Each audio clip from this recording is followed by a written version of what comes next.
안녕하세요. 소소하게 월천TV입니다.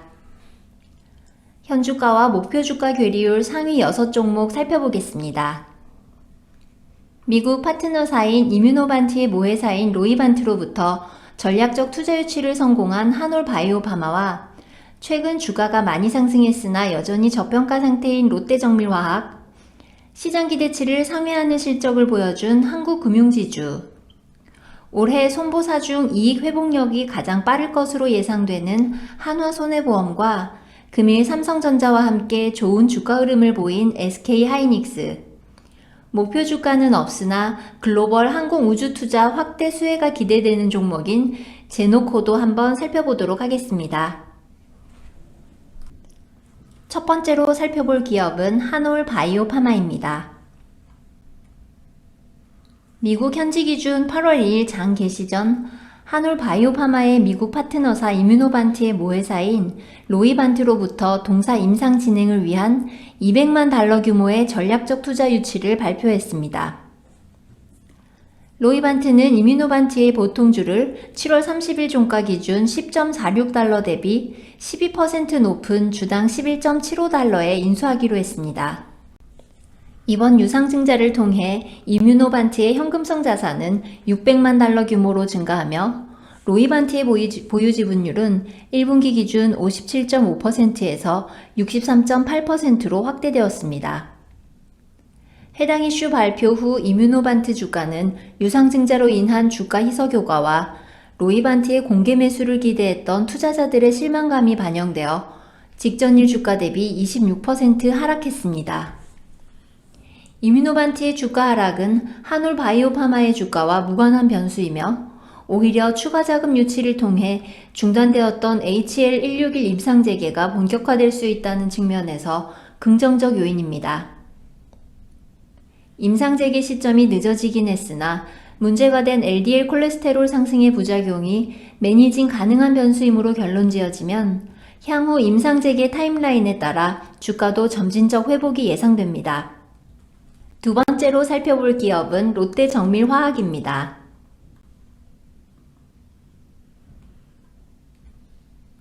목표 주가를 11만원으로 5% 상향했으며 현주가 대비 목표 주가 괴리율은 56.7%입니다. 목표 주가는 12개월 포워드 BPS에 목표 PBR 1.4배를 적용했습니다. 목표 PBR은 9배입니다. 산업용 그린 소재인 셀룰로스의 경우 전방산업 호조에 따른 수요 개선에도 실적은 다소 악화되었습니다. 이는 물류비, 원재료, 고정비 등의 비용이 상승했으며 글로벌 과점 구조의 품목 특성상 판가 인상이 없었던 것으로 보입니다.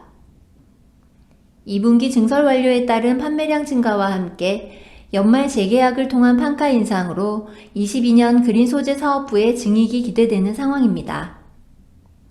참고로 영업이익은 전년 동기 대비 44% 증가할 것으로 보입니다.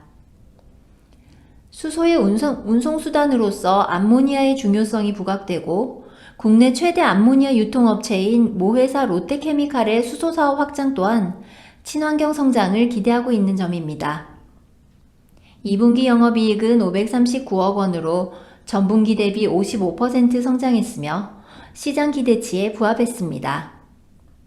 염소 계열 주력 제품인 에폭시 원료가 전방산업 호조에 따른 스프레드 상승으로 수익성이 가파르게 개선되었습니다. 재무 간단히 살펴보면 올해 영업이익은 2,020억 원 예상되며 올해 PER은 5.3배, ROE는 18.7%로 전망됩니다. 세 번째 살펴볼 기업은 한국금융지주입니다.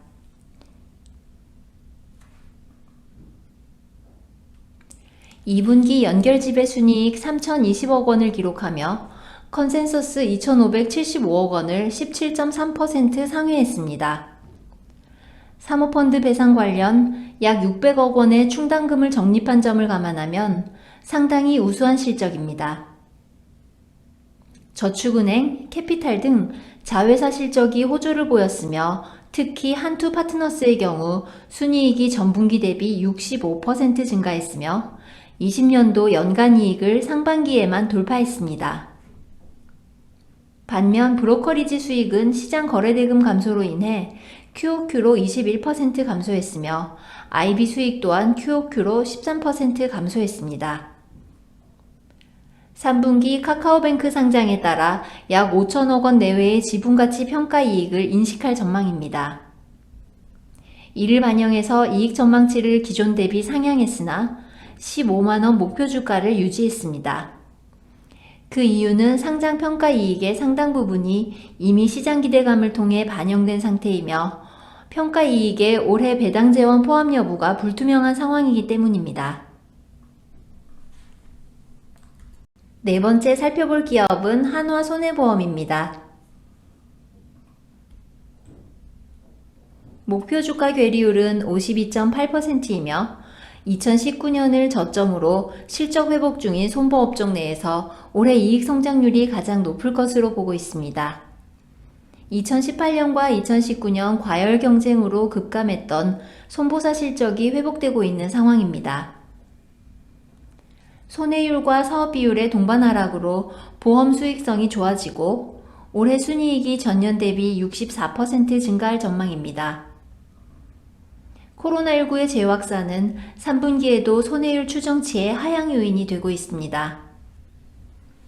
동사 12개월 포워드 PBR은 0.33배로 2019년 저점으로 최근 증익에도 불구하고 여전히 과거 밸류에이션을 회복하지 못하고 있는 상황입니다. 아래 표와 같이 손보사 중 올해 가장 높은 증익률을 보일 것으로 예상하고 있습니다. 다섯 번째 살펴볼 기업은 SK하이닉스입니다. 동사 목표 주가 괴리율은 50.9%입니다. 2분기 영업이익은 2.69조 원으로 전분기 대비 103.5% 증가했으며 3분기 영업이익은 4.25조 원으로 전망됩니다. 2분기 영업이익 컨센서스인 2.72조 원에 부합했습니다.